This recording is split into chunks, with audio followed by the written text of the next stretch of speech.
of our nation's most renowned companies and organizations on how to achieve the full resurgence. Konjunkturprogramm oder Recovery Plan genannt oder Recovery Fund. 중소기업, 소상공인, 자영업자의 자금난을 해소하는 데 중점을 두었습니다.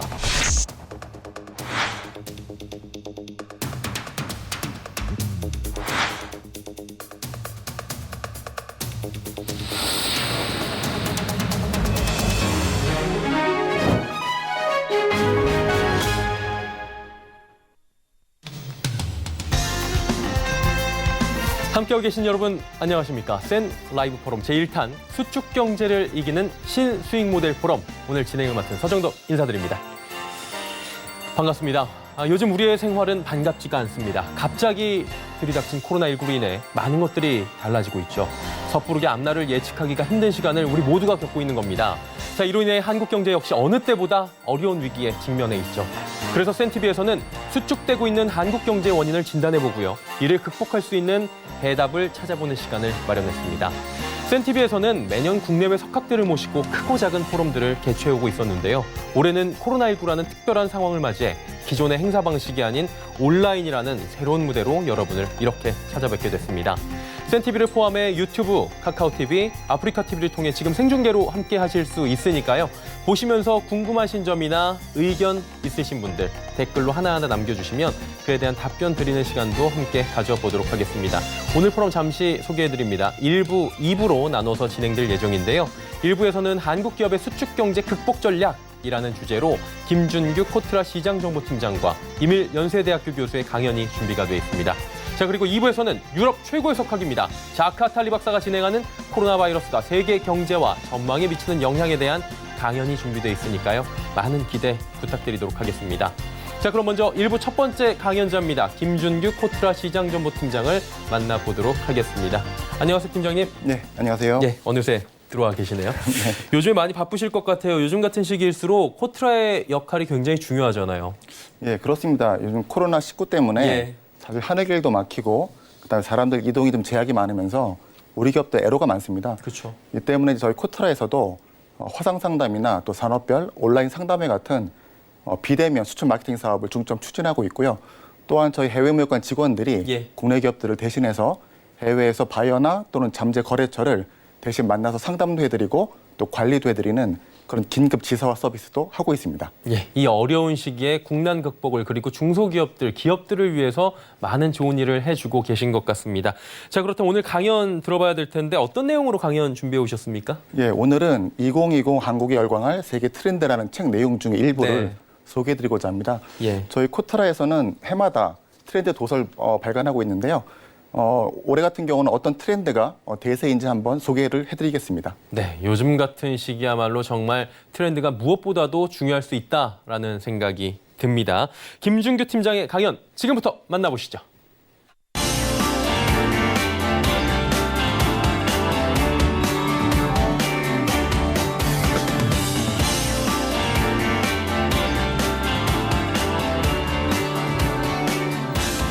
예, 오늘 여러분께 소개해드릴 내용은 2020 한국이 열광할 세계 트렌드입니다. 오늘 말씀드릴 내용은 보시는 바와 같고요. 먼저 2020 한국이 열광할 세계 트렌드 과연 무엇인가 같이 한번 보시겠습니다.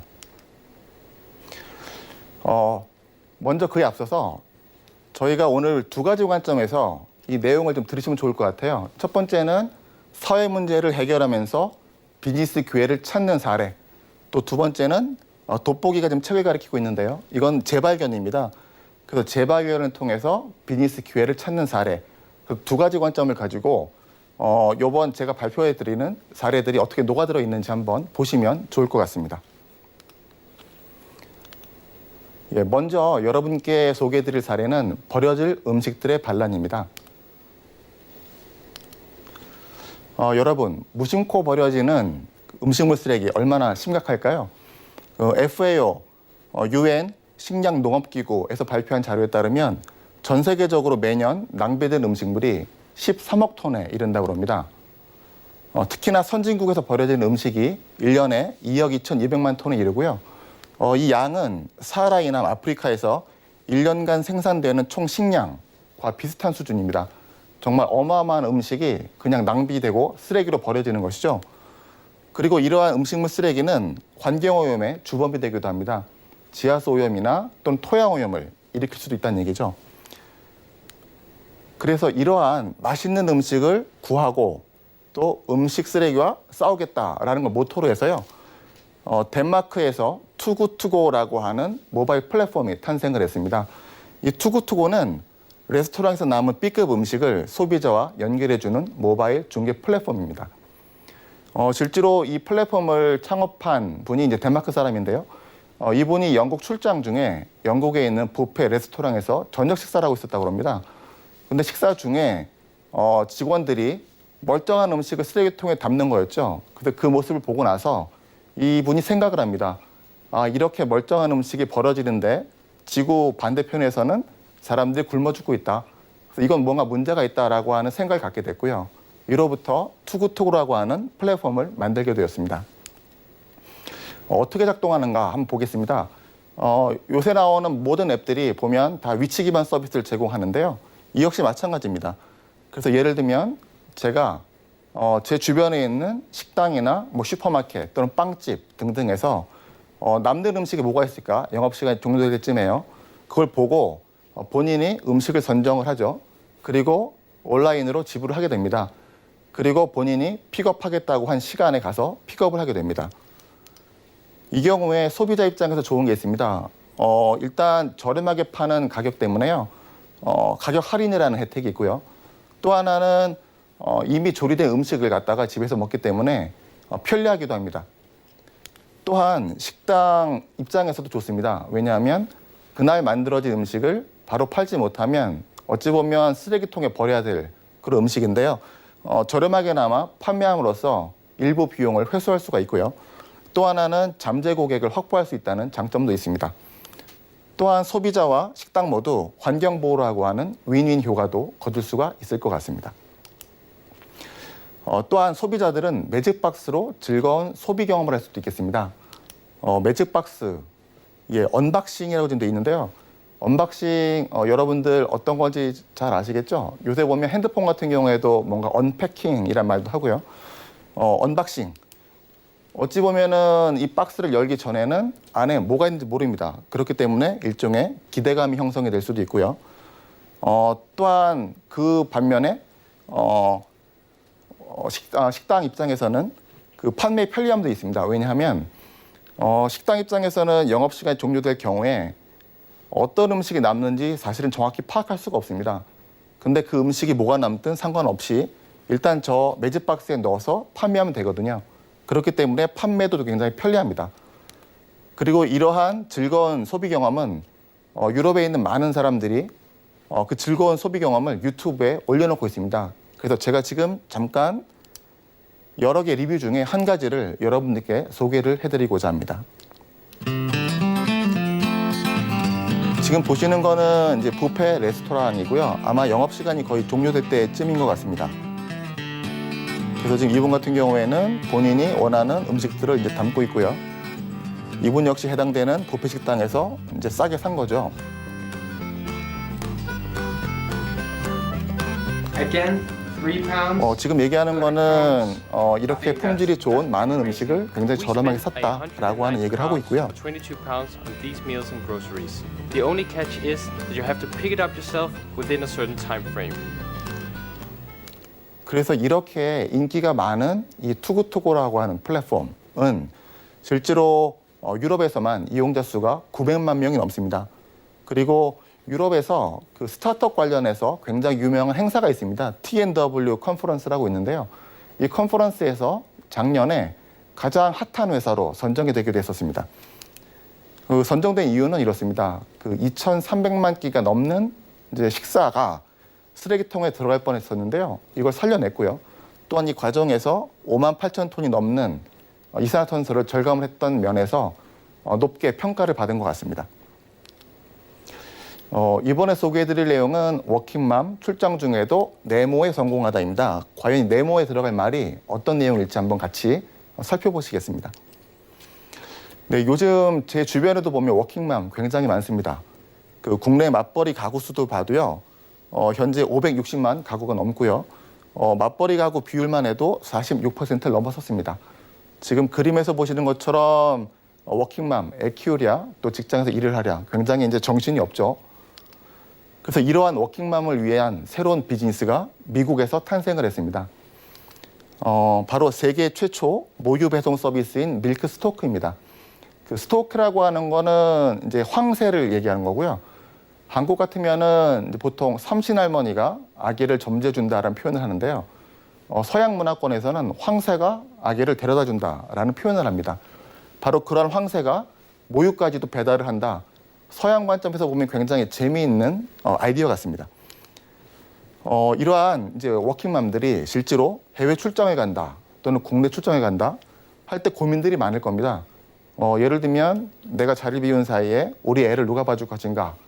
뭐 남편이 좀 직장에서 일찍 와서 대신 봐주면 좋겠는데 쉽지가 않죠. 그 실제로 여기서 보시는 저 여성분이 바로 이 밀크스토크의 창업자인데요. 이 케이트 토거슨 같은 경우에도 실제로 본인이 모유 수유를 하는 사람이었고 출장이 많은 그런 비즈니스 워먼이었습니다. 근데 본인의 어떤 그런 경험을 살려서 바로 밀크스토크라고 하는 서비스를 만들게 됐습니다. 모유 수유를 하는 경우 특히나 출장 시에 굉장히 곤란을 많이 겪을 텐데요.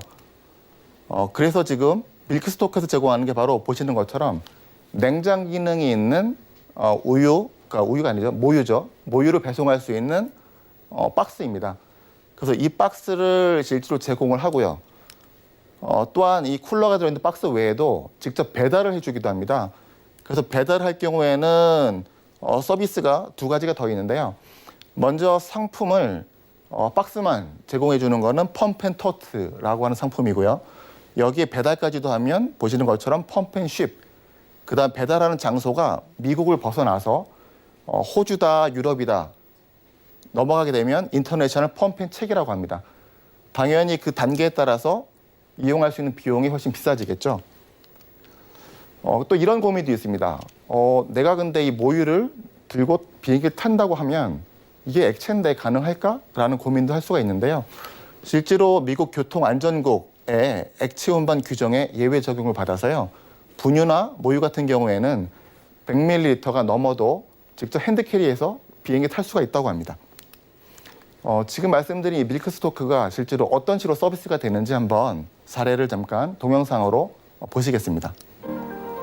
Milkstork is the first and only breast 지금 milk 보시는 home 거는 delivery 아까 service 말씀드렸던 of its 그 kind, 냉장 기능이 providing you 있는 with everything 모유 you need 운반 to ship 박스고요. or tote your breast milk home. 34온즈, When you are 72온즈 ready 두 to 가지 pack 형태가 your 있습니다. Milkstork cooler, open the 그리고 지금 box 보시는 and remove the cooling 거는 unit, 이제 placing it 냉장 boil 쿨러입니다. side down. Press firmly on the activation 그래서 knob. 지금 엄지손가락을 Within minutes, the unit 눌렀는데요. will 전 reach 누름과 refrigerator 동시에 temperature. 실제로 Remove all excess air from the bags provided and 냉장 confirm 기능이 each 이제 시작이 bag 되는 is 거고요. securely sealed and 이분은 labeled 지금 with 본인이 the 출장 시에 있는 호텔에서 이 박스를 Fold the 받았습니다. bags below 그리고 the seal 박스에 and fan them 정성스럽게 in one 모유를 by 넣고 one 있죠. in the bottom of the cooler. Once you've packed all the bags, replace the cooling unit 그리고 박스를 with 다 the activation 닫으면 nipple face down. With the 바로 pump 이를 and ship, your 본인이 box 묵고 is 있는 호텔 already pre-labeled 프론트 and 데스크에 갖다 pre-addressed 맡기면 with the 됩니다. FedEx Priority Overnight Shipping label. We highly suggest 그래서 이 coordinating 경우에는 배달 outbound 서비스도 Milkstork 포함을 하고 있기 shipment 때문에 via FedEx 아까 with your 소개드린 hotel 서비스들 or 중에 destination 아마도 office 펌프 at that 앤 time. 쉽 내지는 펌프 앤 책일 것 같습니다. 밀크스토크 이거 좀 가격이 비싼데요. 현재 400개가 넘는 큰 기업들이 직원들의 복지 혜택을 위해서 무료로 이 서비스를 제공하고 있습니다. 지금 우측의 패스트 컴퍼니라고 하는 거는 미국의 경제 잡지 중에 하나인데요. 실제로 이 패스트 컴퍼니에서는 2019년도에 가장 혁신적인 기업으로 이 밀크스토크를 선정한 바가 있습니다. 그리고 화면에 나오는 이분 다 아시는 분이죠. 그 페이스북 같은 경우에도 이 밀크스토크의 주요 기업이라고 합니다. 지금 소개해드릴 내용은 사랑하는 사람을 위한 맞춤형 선물 배송 서비스입니다. 여러분 멀리 떨어져 있는 가족이나 친구, 연인의 소중한 기념을 어떻게 챙기시나요? 저 같으면은 주로 한국의 그 시사의 온라인 쇼핑몰을 많이 이용하는데요. 그걸 이용해서 뭐 제 사랑하는 가족에게 물건을 보낼 수도 있겠죠. 하지만 뭔가 좀 정성이 부족한 것 같습니다. 그래서 탄생한 게 바로 글로벌 도시 선물 배송 서비스입니다. 기프트팩인데요. 실제로 이 서비스를 창립한 사람은 대만 사람인데요. 그분이 미국 유학 시절에 본인이 장거리 연애를 했습니다. 본인의 연인은 그 대만에 있었고요. 근데 그 연인에게 어떻게 하면 좋은 선물을 주고 어떤 식으로 선물을 줄 때 자기 여자친구가 좋아할까 고민을 하다가 바로 이 서비스를 만들게 됐습니다. 이 서비스의 가장 큰 특징은 맞춤형 이벤트를 통해 감동을 전하다입니다. 화면에서 보시는 1, 2, 3, 4가 있는데요. 실제로 이용자 입장에서는 이 기프트팩이 제공하는 선물 중에 하나를 고르고요. 그 다음에 이 선물을 어떤 식으로 제공해 달라라고 직접 신청할 수가 있습니다. 그래서 예를 들면 뭐 예쁜 손글씨를 쓴 카드를 같이 제공해 달라, 내지는 뭐 기타를 치면서 노래를 부르면서 내 여자친구에게 선물해 달라 등등의 얘기를 할 수가 있고요. 그 구체적인 신청 사유가 접수가 되면 실제로 이제 배달을 하겠죠. 뭐 한국 같으면은 뭐 쿠팡에 쿠팡맨이 있고 그 다음에 뭐 배달의 민족 같으면 배민 라이더라는 게 있듯이 이 기프트팩은 기프트패커라는 게 있습니다. 그래서 그분이 실제로 물건을 전달을 하고요. 그리고 전달을 할 때 그 소중한 장면을 사진을 찍거나 동영상을 찍어서 이걸 업로드를 합니다.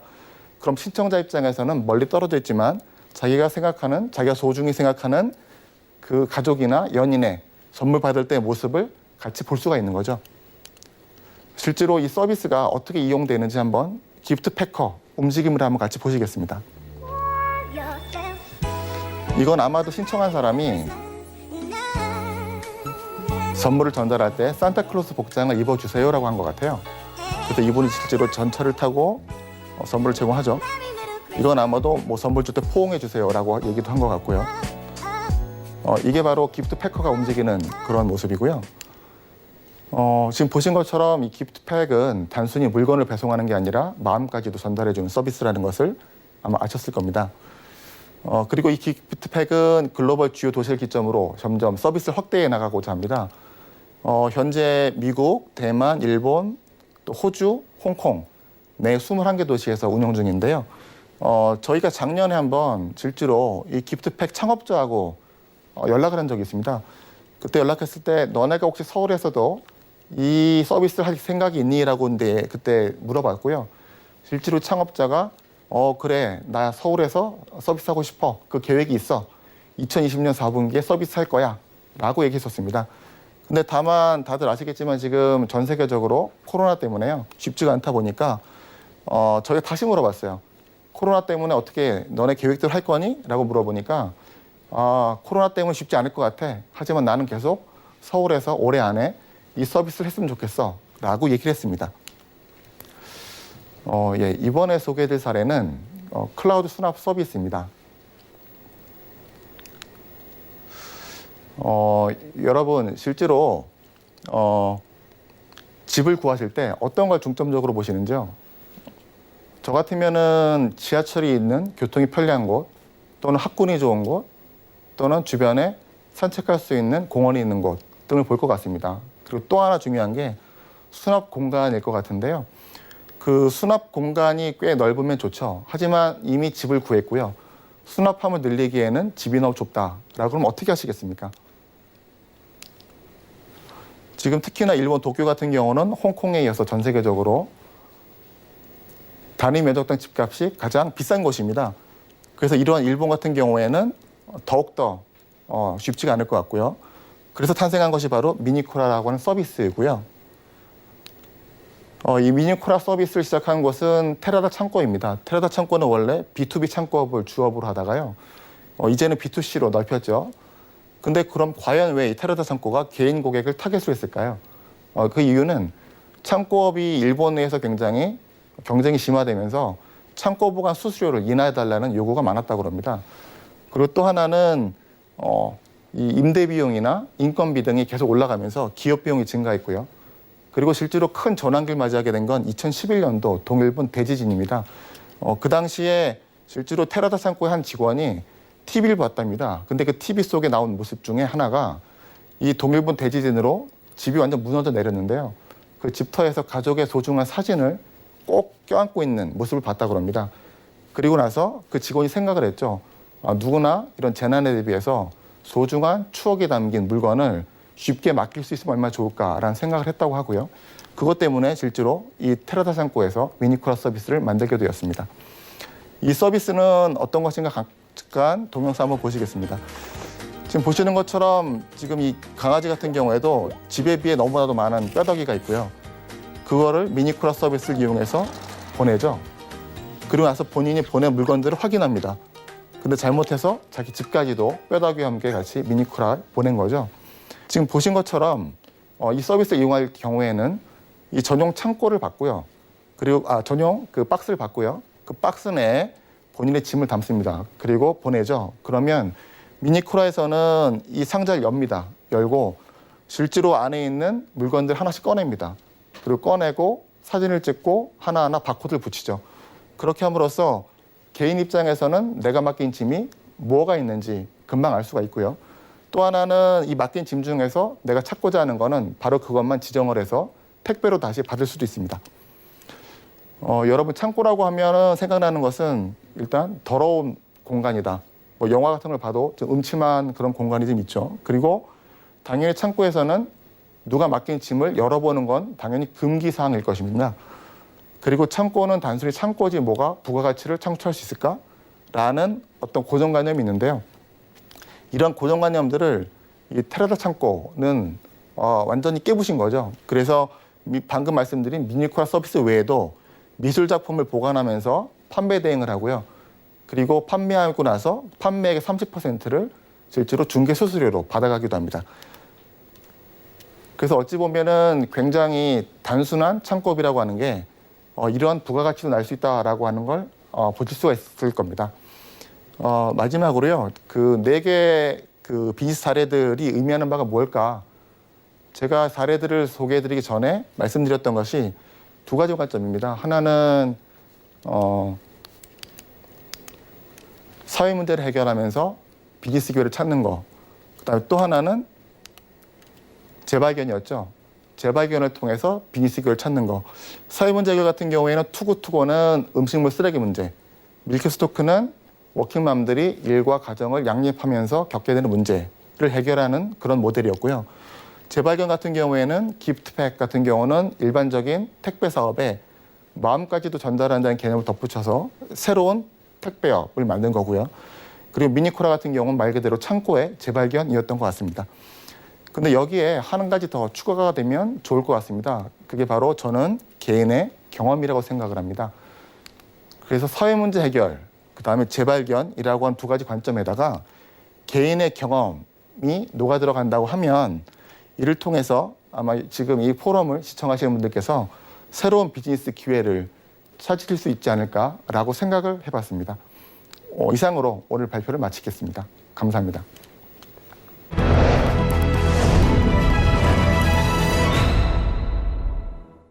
네, 김준규 팀장의 강연 듣고 오셨습니다. 강연 잘 들었습니다. 네. 예.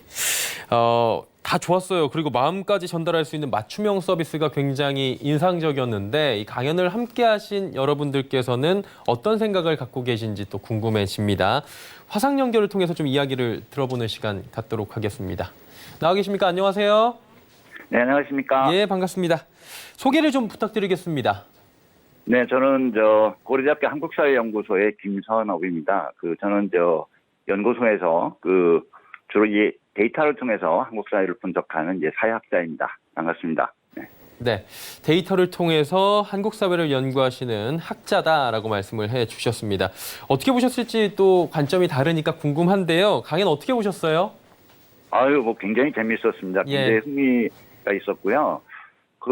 저는 특히 이제 사회학자가 이 사회 문제 해결에 관심이 많은데 주로 그런 측면에서 말씀을 해주셔서 굉장히 반가웠습니다. 그리고 특히 이게 보면은 생산자, 소비자, 판매자 이 모든 사람들이 이제 다 이익이 되는 그런 아이디어를 이제 말씀해 주셔서 굉장히 많은 걸 배웠습니다.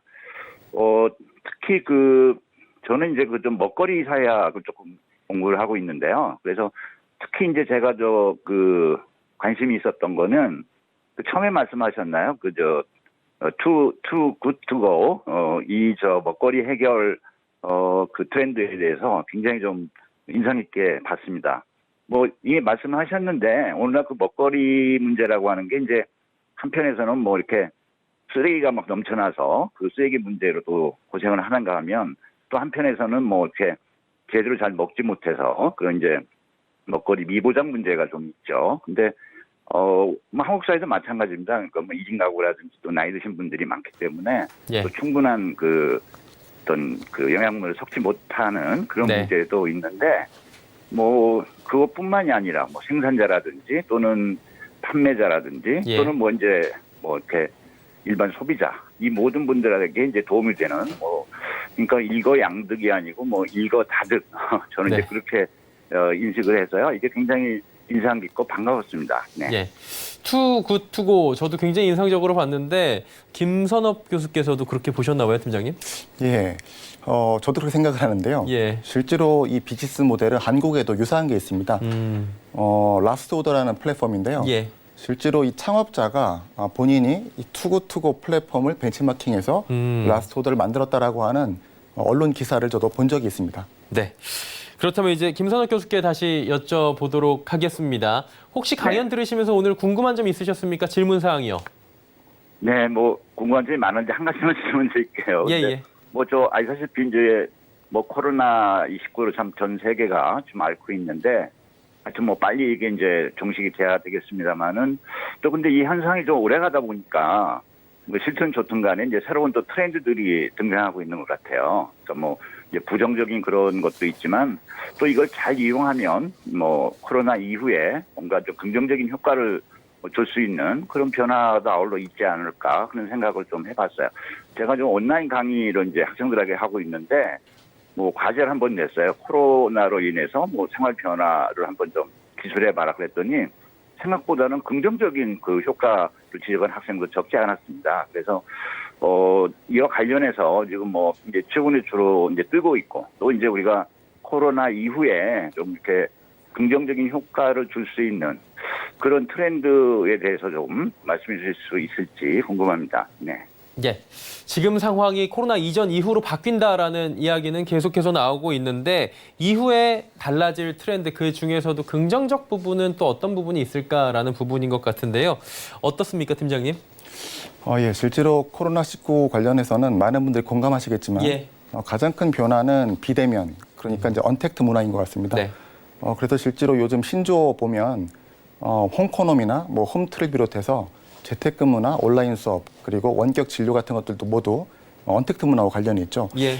이 중에서 이제 홈 트레이닝 같은 경우에는 미국에서 펠로톤이라고 하는 그 집안에서 타는 사이클이 있습니다. 예. 근데 여기에는 태블릿 PC가 붙어 있어서요. 그걸 통해서 피트니스 강사들이 제공하는 운동 영상을 구독해서 볼 수 있고요. 네.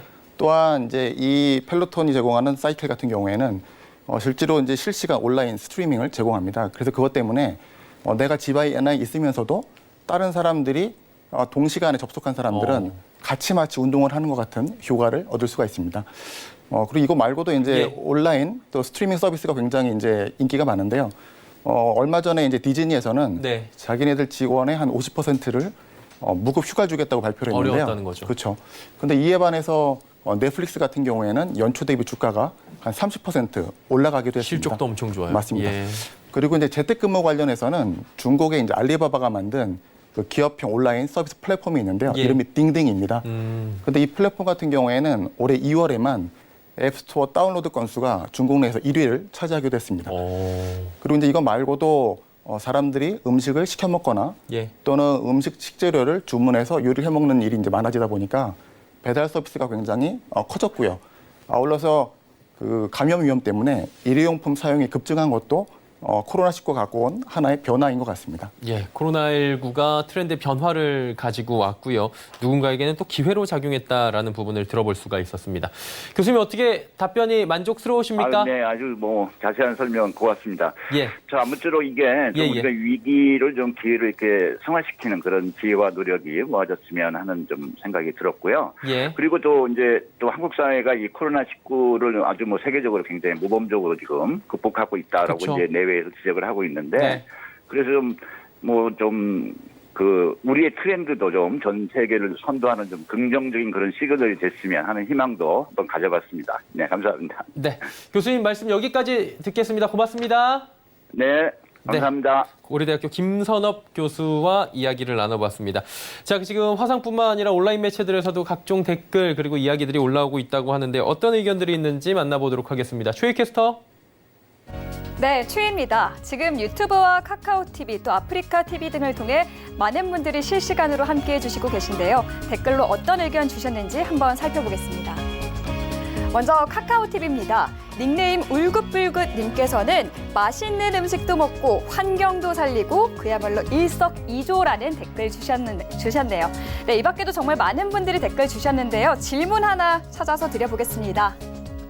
토이오1님께서는 오늘 소개 안 된 다른 비즈니스 모델은 뭐가 있을까요? 라는 질문 주셨습니다. 팀장님 답변 부탁드립니다. 예. 저희가 집에서 먹는 밥, 집밥이라고 표현을 하는데요. 네. 그 집밥을 다른 사람들과 공유할 수 있는 그런 플랫폼인 Eataway를 소개시켜드리고자 합니다.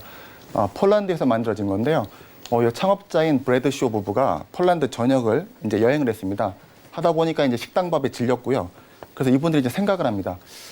내가 이제 여행을 하면서도 집밥을 먹을 수 있는 방법이 없을까? 네. 또 하나는 그런 가운데 또 새로운 사람들을 만나서 즐거운 시간도 보내면 더 좋을 텐데 이런 생각을 했고요. 그래서 실제로 이분들이 이제 만든 그 Eataway라고 하는 거는 저희가 이런 겁니다. 그러니까 이용하는 이제 방법을 저희가 좀 살펴보면 실제로 그 도시명을 검색을 좀 할 수가 있고요. 그리고 거기에서 예를 들면 그 도시에 들어있는 집밥 요리사들을 볼 수가 있습니다. 예. 그러면 그 집밥 요리사들이 이분들이 만든 집밥이 메뉴가 뭐고 또한 기존에 이분의 집밥을 먹었던 사람들의 리뷰도 볼 수가 있고요. 그런 걸 딱 검토한 결과 본인이 마음에 드는 이제 집밥 요리사를 선택을 하죠. 그럼 실제로 그 식사 당일에 가보면 거기에서는 새로운 사람들과 어울릴 수 있는 어떤 기회도 저희가 제공받을 수가 있습니다. 그리고 실제로 제가 그 사이트에 들어가서 예. 한번 서울로 검색을 좀 해봤는데요. 그랬더니 이제 서울은 아니고 경기도 파주에 있는 분이 한 분이 뜹니다. 예. 그리고 그분이 제공한 음식은 $10였습니다. 그리고 이제 이 책에는 이러한 이제 사례 말고도요. 중고 운동화를 사고 파는 플랫폼인데요. 여기에 그 주식 거래 시스템이 접목이 된 미국의 스톡엑스라고 하는 플랫폼도 있습니다. 예. 이 플랫폼에서 제가 만약에 운동화를 샀다고 하면 제가 산 가격하고 나중에 최근의 시장 가격하고 비교해서 저의 그 투자 수익률도 확인할 수가 있는 그런 플랫폼입니다. 그리고 이 책 외에는 이런 것 말고도 또 재미있는 사례도 많이 있으니까요. 한번 책을 보시면 좋을 것 같습니다. 토이효1님 잘 들으셨죠? 네, 방송 보시다가 궁금한 점이 있으신 분들은 댓글 달아주시면 저희가 그 궁금증 바로바로 해결해 드리겠습니다. 그럼 저는 두 번째 강연 듣고 다시 찾아뵐게요. 네, 최희 캐스터와 이야기 나눠봤습니다.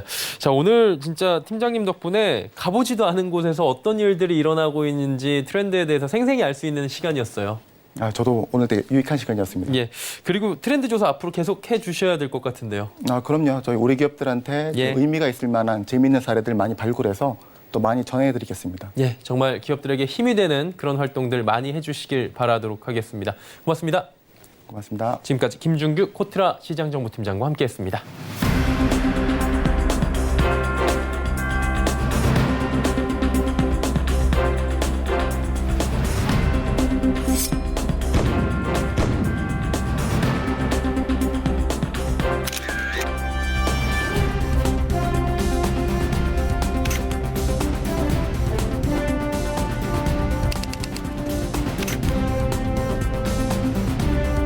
정기 구독 서비스가 온갖 서비스와 경험을 구독한다는 표현에서 비롯된 구독경제. 구독 경제가 우리 일상을 파고들며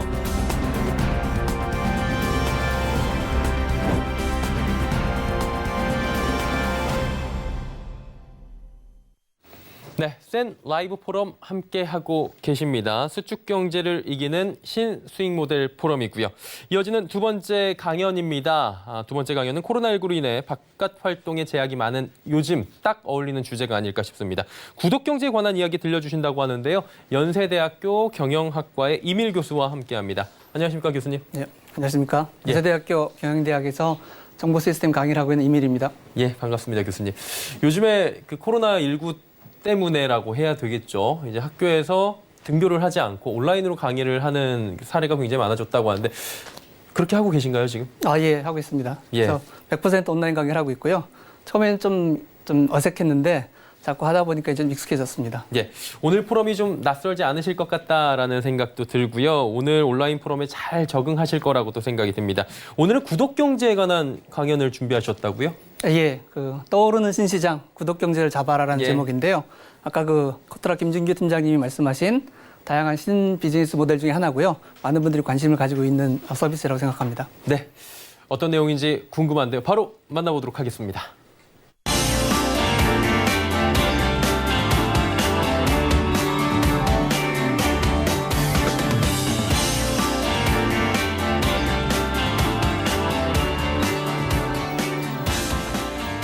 예, 요즘에 수축 경제의 대안으로 떠오르고 있는 구독 경제에 대해서 한번 제가 얘기를 해보겠습니다. 최근에 구독 경제가 굉장히 각광을 받고 있는데요. 제가 오늘 구독 경제의 종류와 그다음에 종류별로 구독 경제의 작동 원리를 알아야 우리가 비즈니스 전략을 세울 수 있겠죠. 그리고 나서 각 유형별로 비즈니스 전략에 대해서 한번 얘기를 해보겠습니다. 최근에 구독 경제가 등장을 해서 많은 사람들이 관심을 가지고 있고 또 굉장히 급격하게 성장하고 있습니다.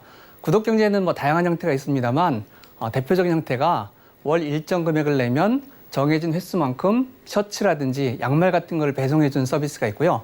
또 굉장히 특이한 형태의 구독 경제 서비스로서 월 일정액을 내면 주어진 횟수 2번 혹은 3번 꽃을 배달해 주는 그런 서비스도 등장을 했습니다. 또 전통적으로 우리가 당연히 돈을 내고 구입을 해서 사용을 해야 되는 걸 알고 있는 자동차에서도 월 일정 금액을 내면 한 달에 3번 정도 자동차를 원하는 차종으로 바꿀 수 있는 그런 서비스도 등장을 했습니다.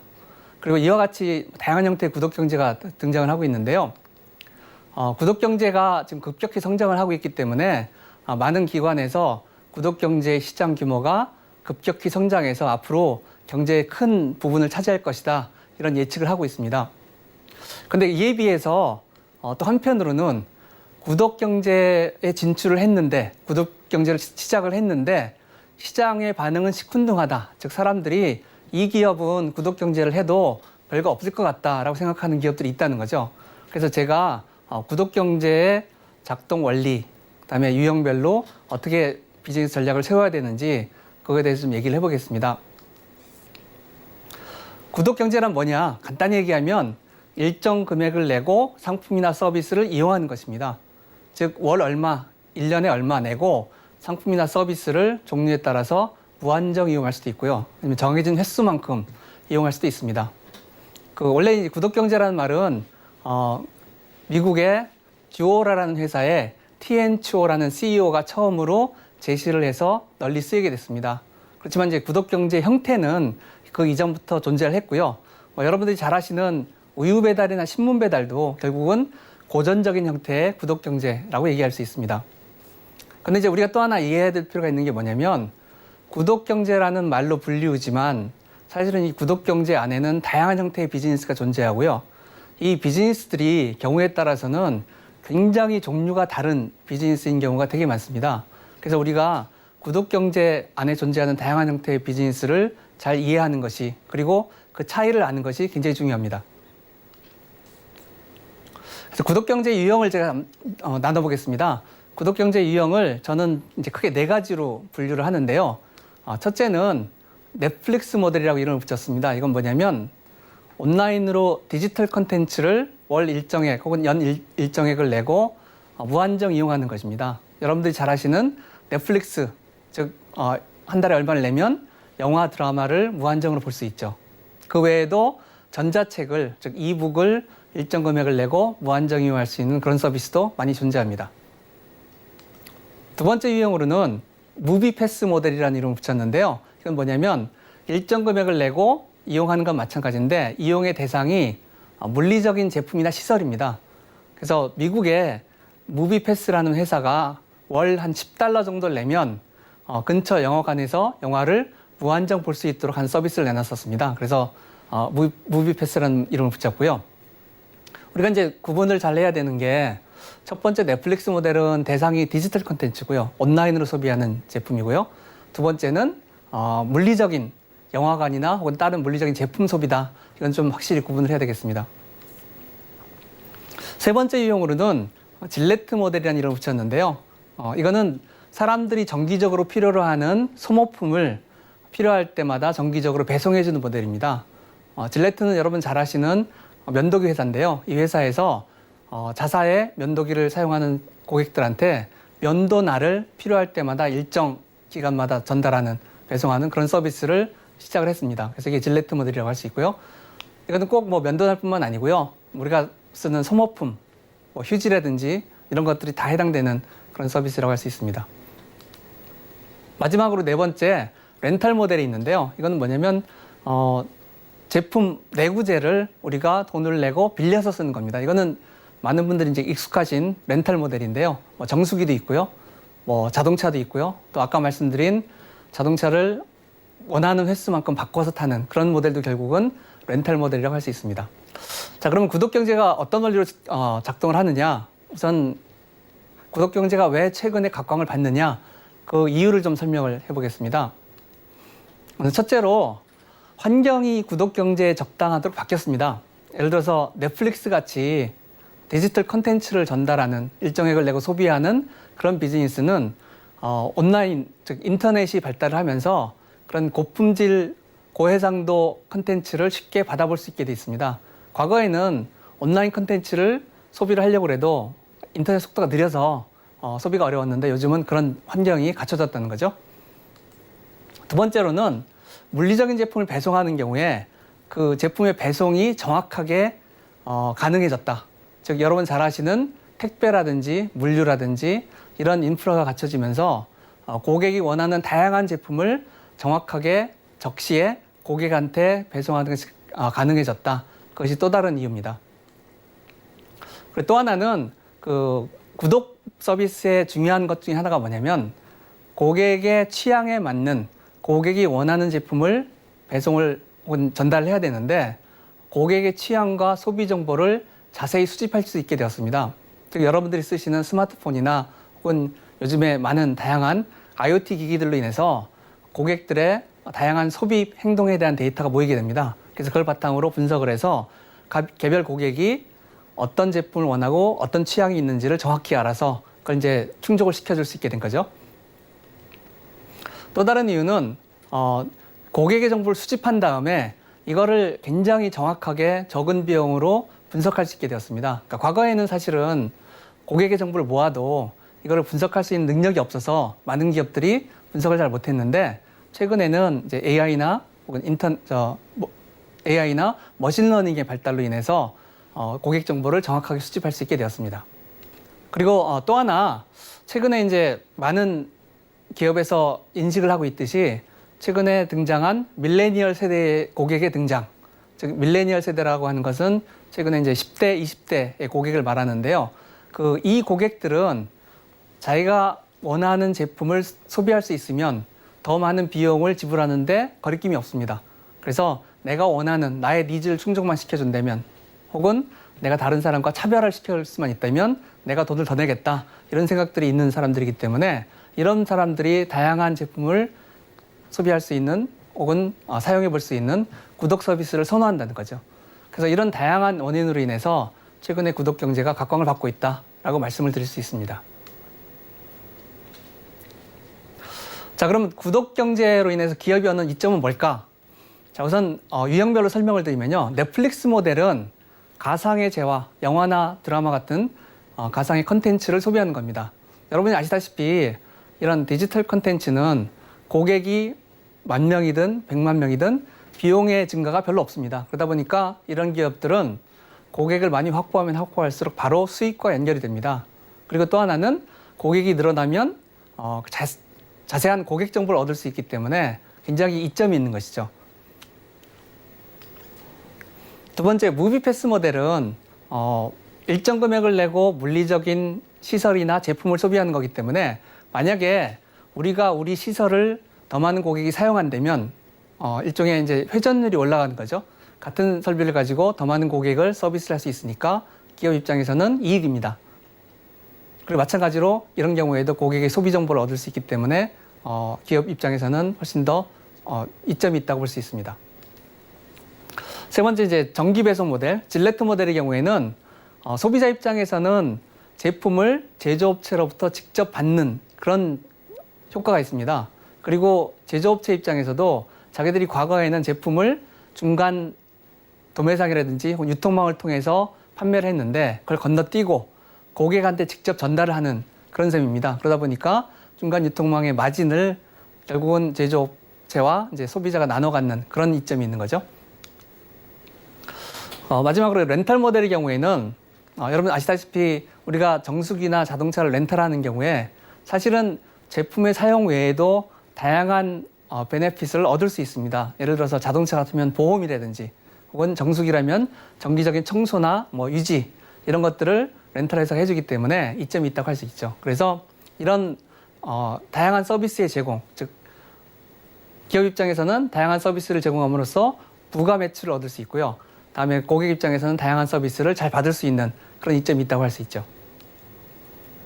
그래서 제가 이제 다양한 구독 경제 모델 설명을 드렸는데 우리가 기억해야 될 것이 하나 있습니다. 뭐냐면 지금 설명을 드렸듯이 똑같은 구독 경제라는 이름으로 불리우지만 사실은 굉장히 다른 종류의 비즈니스들이 존재합니다. 그래서 이 비즈니스 유형별로 똑같은 구독 경제라는 이름으로 불리지만 성공 요인도 다르고 어떻게 기업이 잘해야 되는지에 대한 그런 전략도 달라집니다. 그래서 전략을 얘기하기에 앞서서 일반적인 원리를 좀 설명을 드리겠습니다. 기업이 어떻게 하면 생존하고 번영할 수 있느냐? 자, 이게 윤석철 교수님이 만드신 생존 부등식이라는 겁니다. 뭐냐면 기업이 생존하려면 기업이 제공하는 제품의 가치가 가격보다 커야 되고요. 그다음에 그 가격은 원가보다 높아야 된다. 어떻게 생각하면 굉장히 당연한 얘기입니다. 기업이 자기들이 판매하는 제품의 가격보다 싸게 만들어야 이익이 나고요. 고객은 지불하는 가격보다 가치가 커야 구입을 하겠죠. 그래서 이 생존 부등식을 구독경제에 적용을 해보겠습니다. 그러면 다양한 전략에 대한 통찰이 가능합니다. 자, 우선 넷플릭스 모델을 한번 알아보겠습니다. 넷플릭스 모델이든 혹은 다른 비즈니스 구독경제 모델이든 간에 공통점은 가격이 일정하다는 겁니다. 일정한 가격을 내고 무제한 혹은 정해진 횟수만큼 사용하는 건데 넷플릭스는 이게 디지털 컨텐츠가 되는 거죠. 그러다 보니까 소비자 입장에서는 가치가 뭐냐? 컨텐츠가 다양한 거, 그다음에 제한 없는 사용, 또 하나 중요한 게 맞춤형 큐레이션입니다. 그러니까 요즘 넷플릭스 써보신 분은 아마 아실 텐데 내가 좋아할 만한 영화가 뭔지를 넷플릭스에서 정확하게 추천을 해주니까 굉장히 편리하게 볼 수 있는 거죠. 거기에 비해서 원가 측면은 이게 디지털 콘텐츠다 보니까 변동비가 적습니다. 그래서 사람들이 늘어나도 비용이 크게 비례해서 늘어나진 않는다. 이런 특징이 있는 거죠. 그래서 이런 특징이 있는 넷플릭스 모델은 원가가 사용량에 비례해서 증가하지 않기 때문에 원가 쪽보다는 이쪽 가치 쪽을 중점적으로 좀 봐야 됩니다. 그래서 어떻게 하면 고객의 가치를 높일까를 고민을 해야 되고요. 고객의 가치를 높이는 방법이 여러 가지가 있습니다만 다양한 컨텐츠를 제공하는 게 하나 있고요. 또 하나는 고객의 데이터를 잘 분석해서 고객이 원하는 바를 정확하게 제공해 주는 거. 넷플릭스의 추천처럼 그런 것들을 고민해야 됩니다. 두 번째로 무비패스 모델은 아까 처음에 설명드린 넷플릭스 모델과 가격 비슷하고요. 그 다음에 가치도 비슷합니다. 고객들은 일정 금액을 내고 영화관을 무제한 쓸 수 있기 때문에 소위 말하는 가성비가 좋은 거죠. 근데 큰 차이가 하나 있습니다. 원가 측면입니다. 영화관이나 혹은 물리적인 제품은 고객의 사용량에 비례해서 비용이 증가합니다. 그러다 보니까 이 무비패스 모델은 어디에 중점을 둬야 되냐면 원가 쪽에 굉장히 관심을 가지고 전략을 수립해야 됩니다.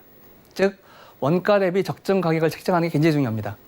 그래서 만약에 원가보다 가격이 너무 낮다. 그러면 당연히 이 기업은 손실이 나고 망하게 됩니다. 실제로도 무비패스가 자기들이 받는 가격보다 영화관에 지불하는 원가가 너무 비싸서 지금 거의 이제 파산 직전에 있다고 얘기를 하고 있습니다. 그래서 원가 관리가 중요하다 이렇게 말씀을 드릴 수 있습니다. 그래서 하나 방법은 기업들이 고객들의 사용량을 제한하는 방법이 있는데 그러면 이제 고객의 만족도가 떨어질 거고요. 그렇기 때문에 굉장히 스마트한 가격 정책이 중요하다 이렇게 말씀을 드릴 수 있습니다. 세 번째로 질레트 모델, 즉 정기 배송 모델의 경우에는 이거는 가격이 일정하다는 건 똑같습니다. 근데 이제 소비자가 느끼는 가치가 뭐냐를 생각해 보면 이거는 이제 주로 편리함이죠. 내가 직접 마트에 가서 필요한 걸 사는 게 아니고 필요할 때마다 나한테 배송이 되니까 굉장히 좋은 거죠. 그리고 또 하나 많은 경우에 이런 배송 모델을 사람들이 사용하는 이유는 가격이 싸서 그렇습니다. 즉 직접 사는 것보다 제조업체가 직접 배송을 하기 때문에 가격이 싸다는 거죠. 이거는 원가 측면에서 보면 이런 회사들은 자기들이 만약에 직접 제품을 제조한다면 원가 경쟁력이 있기 때문에 아마 굉장히 비즈니스를 잘할 수 있을 겁니다. 근데 이것도 어차피 물리적인 제품의 배송이기 때문에 변동비가 있습니다. 근데 이제 무비패스와는 다르게 어느 정도 예상이 가능하다, 원가가. 그런 차이가 있습니다. 그래서 이런 경우에는 사용량이 대부분 정기 배송 제품들은 정해져 있으므로 기업 입장에서는 원가와 가격을 고려해서 수익성을 잘 확보할 수 있도록 하는 게 중요하고요. 그다음에 고객에게 사실은 정기 배송 모델을 고객이 사용하는 거에 대안은 뭐냐? 마트에 가서 쓰는 겁니다. 사는 겁니다. 그랬을 때 마트에 가서 직접 사는 것보다 더 큰 가치를 제공하는 게 관건인데 어떻게 더 큰 가치를 제공하느냐? 고객의 취향을 정확히 알아서 필요할 때 고객이 원하는 제품을 제공해 주는 것입니다. 그래서 이거는 사실은 이제 데이터가 많아지면서 고객들의 취향을 정확히 분석할 수 있게 되면서 가능해졌는데요. 고객한테 정확한 취향에 맞는 제품을 제공하는 게 중요하다 이렇게 말씀을 드릴 수 있습니다. 마지막으로 렌탈 모델의 경우에는 이것도 마찬가지로 지불하는 가격은 똑같고요. 그다음에 원가도 어차피 정해져 있는데 중에 사람들이 얻는 가치가 뭐냐? 그럼 결국은 편리함, 유지보수 같은 걸 해주는 편리함이고요. 또 아까 말씀드린 것처럼 다양한 결합 서비스를 제공하는 게 장점이라고 할 수 있습니다.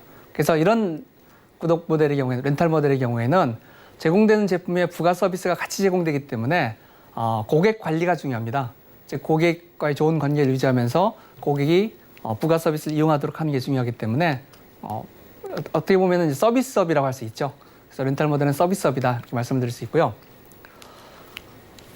그러다 보니까 고객한테 제공하는 부가 서비스를 얼마나 고객이 원하는 걸 제공하느냐, 그게 이제 관건이 되겠습니다. 자, 그래서 지금까지 구독 경제에 대해서 설명을 드렸는데요. 여러분들이 좀 기억하실 거는 우리가 구독 경제, 구독 서비스라는 똑같은 이름으로 부르지만 사실은 그 안에는 굉장히 다양한 종류의 비즈니스가 존재한다라는 걸 좀 기억하셨으면 좋겠고요.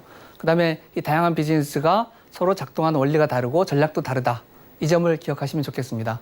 그리고 또 하나, 구독 경제가 새로 등장한 비즈니스 형태라서 굉장히 사람들이 느끼기에 신선하고 좋게 느끼지만 구독 경제라는 이름을 붙이는 것만으로 그 비즈니스의 가치가 자동으로 올라가는 건 아니다. 그 점을 좀 강조하고 싶습니다.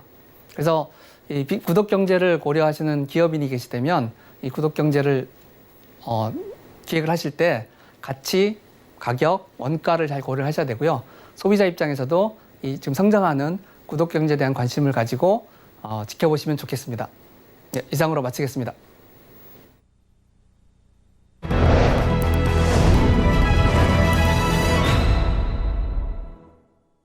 네, 구독 경제에 관한 이야기 이밀 교수의 강연으로 들어봤고요. 교수님 일단 강연 잘 들었습니다. 네, 좋습니다. 예, 구독하면 사실 신문 구독만 생각을 하거든요. 신문은 서울경제신문이고요. 예, 다양한 것들이 있는데 구독이 가능하네요. 네, 예. 지금도 예. 다양한 형태의 구독 서비스가 등장을 하고 있습니다. 예, 그렇다면 시청자분들께서는 이 강의를 어떻게 들으셨는지 저희가 화상 연결해서 잠시 이야기 나눠보도록 하겠습니다. 안녕하세요, 나와 계십니까? 안녕하세요. 반갑습니다. 예, 반갑습니다. 자기소개를 잠깐 부탁드릴까요? 네, 저는 현대자동차에서 자동차 구독을 담당하고 있는 김주원 책임 매니저라고 합니다. 반갑습니다. 예, 반갑습니다. 김주원 책임님이라고 저희가 부르도록 하겠습니다. 강연 어떠셨습니까? 일단 구독 서비스가 굉장히 예. 좀 소비자에게도 그리고 저희가 비즈니스 하는 사람들에게도 좀 생소한 측면이 있는데 교수님께서 굉장히 쉽게 정리해 주셔가지고 저도 메모를 좀 열심히 하면서 많이 배웠습니다. 감사합니다. 네, 그러면 지금 직접적으로 관련 일을 하실 수도 있을 것 같고요. 오늘 강연에 대해서 궁금증이 있으실 것 같은데 교수님께 한번 여쭤보실까요? 네, 궁금증이 사실 좀 많이 있는데요. 좀 결정적인 걸 좀 하나를 좀 말씀드리기에 앞서서 저희 구독 서비스 간단히 좀 말씀을 드리면 작년에 저희가 자동차 구독 서비스를 처음 시작을 했는데 밀레니얼 세대가 한 반 정도, 50% 정도가 들어왔습니다. 그리고 가장 좋아하는 이유는 자유롭게 구독과 해지가 가능하다라는 측면 때문에 좋아하셨고 그런 고객 반응이 있었기 때문에 저희가 지난주부터 조금 더 제가 확대 운영을 좀 실시하게 되었는데요. 교수님께 궁금한 부분은 그럼 저희가 앞으로 이렇게 지속적으로 좀 사업을 확대해 나갈 것인데 이런 자동차 구독 같은 렌탈형 구독 서비스는 이제 사업을 확장함에 있어서 주의해야 될 점이 어떤 것이 있는지 그리고 성공하기 위해서는 어떤 요소를 저희가 챙겨야 되는지 그런 부분 좀 말씀해 주시면 감사드리겠습니다. 네, 정리를 잠시 해보자면 네 번째였어요. 구독경제에서 렌탈형을 지금 현대차는 하고 있는데 캐파를 확장하고 있는 측면에서 주의할 점 그리고 성공 요인을 여쭤보셨습니다. 교수님 답변해 주시면 좋을 것 같은데요. 네, 그 렌탈형 서비스는 예. 물리적인 제품을 빌려주고 돈을 받는 거기 때문에 사실은 현대자동차처럼 제품을 직접 생산하는 제조업체한테는 상당한 이점이 있습니다. 예. 더 싼 원가로 제품을 조달할 수 있기 때문이죠. 근데 이제 한 가지 또 기억하실 거는 렌탈은 소비자들이 제품이 원가가 싸다고 해서 선택을 꼭 하진 않습니다. 왜냐하면 렌탈이 아까 말씀드린 것처럼 렌탈은 이제 거기 부수되는 다양한 서비스가 얼마나 좋으냐에 예. 따라서 만족도가 결정되기 때문이죠. 그래서 앞으로 자동차 렌탈 구독 서비스를 계획하신다면 자동차 자체의 경쟁력뿐만 아니고 자동차에 관련된 부가적인 서비스, 예를 들면 뭐 정비라든지 심지어 주차라든지 네. 뭐 보험이라든지 이런 걸 얼마나 더 좋은 서비스를 제공하냐에 따라서 소비자의 만족도가 결정이 되고 경쟁력을 갖지 않을까 하는 생각을 합니다. 네, 고개를 보시면서 끄덕끄덕하고 계신 모습인데 김주원 책임님 도움이 좀 되셨나요? 예, 좀 많은 도움이 됐습니다. 저희가 예. 앞으로 좀 서비스를 좀 개선해 나가면서 자동차뿐만 아니라 그 외에 라이프적인 측면의 고객 서비스를 좀 추가를 해서요. 고객분들에게 좀 더 저희가 사랑받는 구독 서비스가 될 수 있도록 노력해야 되겠다는 생각이 드네요. 네, 앞으로 승승장구하시길 바라겠습니다. 오늘 말씀 잘 들었습니다. 네, 감사합니다. 네, 김주원 책임과 이야기 나눠봤습니다. 자, 온라인 댓글들 잠시 또 살펴보도록 하겠습니다. 추희 캐스터. 네, 시간이 갈수록 더 많은 분들이 함께해 주시고 계십니다. 바로 댓글 살펴볼게요. 자, 먼저 아프리카 TV입니다. 닉네임 가롱이33님께서 요즘엔 사는 것보다 렌탈해서 쓰는 게 더 좋은 시대인 것 같아요 라는 댓글 주셨습니다. 이어서 질문 드려볼게요. 자, 닉네임 BJ인의 성당님께서 주셨네요. AI 시대에 구독 경제는 어떻게 전망하시나요? 라고 질문해 주셨습니다. 교수님 답변 부탁드릴게요.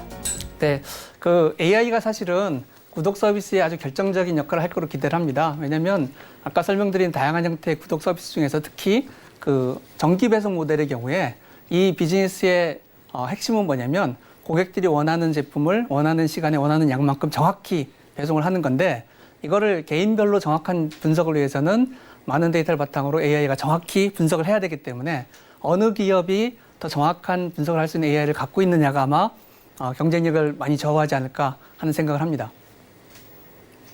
네, 디지인의 성당님 어떻게 궁금증 시원하게 해결되셨는지 모르겠습니다.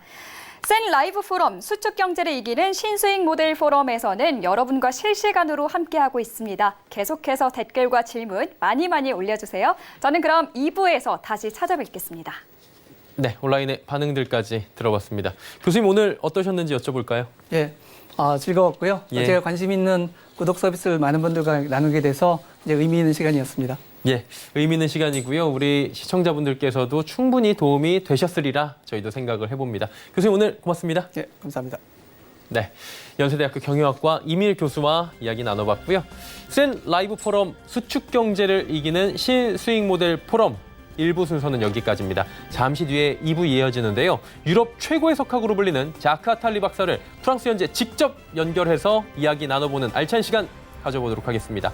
자크 아탈리 박사의 강연에 이어서 딜로이트 컨설팅 김경준 부회장과 함께하는 대담도 바로 진행이 될 예정이니까요. 2부도 많은 시청과 참여 부탁드리도록 하겠습니다. 저희는 잠시 뒤에 뵙겠습니다. 고맙습니다.